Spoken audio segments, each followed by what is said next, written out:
دلشاد برهانوف که 42 سال دارد آزاده اسفرای تاجیکستان است، خود را به صفت نامزد مستقل به پرزیدنتی امریکا پیشبری کرده است. هرچند انتخابات پرزیدنتی در امریکا ماه نوامبر سال 2024 دایر می شود، ولی از حال داوطلبان زیاد پیشبری خود را سر کردند.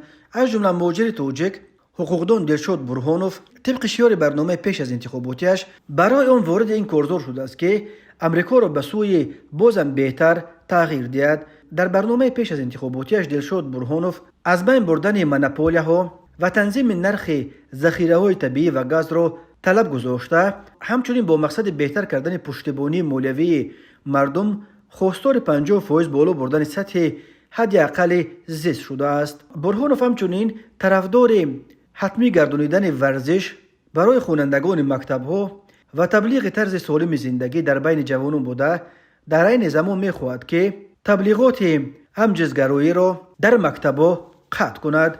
او همچنین در حدود خود امریکا نگاه داشتن پایگاه‌های حربی این کشور، از تجارت پاک کردن نظام طبی، ارائه خدمت رسانی‌های با صفت طبی به ساکنان و ارائه کمک به معتادان از جمله طبابت بیپول افراد وابسته شده می باشد.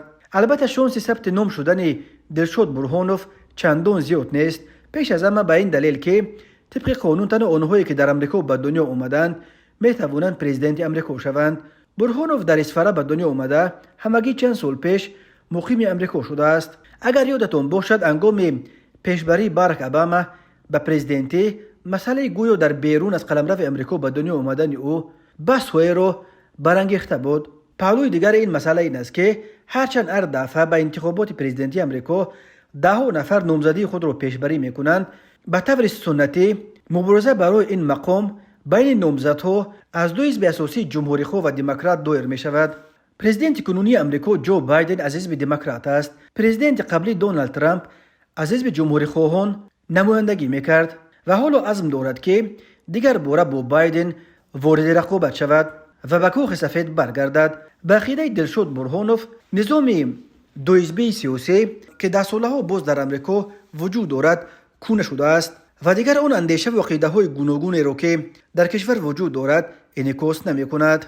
مخالفین نظام دو حزبی بر اینند که در فضای سیاسی حاکم در امریکا منفعت‌های شرکت‌های بزرگ و لوبیست‌ها در مد اول قرار دارد، نه منفعت‌های ساکنان عادی.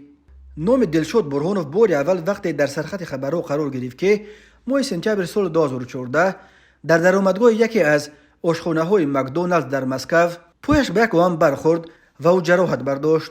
برهانوف شبکه مکدونالدز را به خنک نظری نسبت به بی‌خطری مشتریانش عیبدار کرد و همچون تاوان از این شرکت 1 میلیون روبل خواسته بود.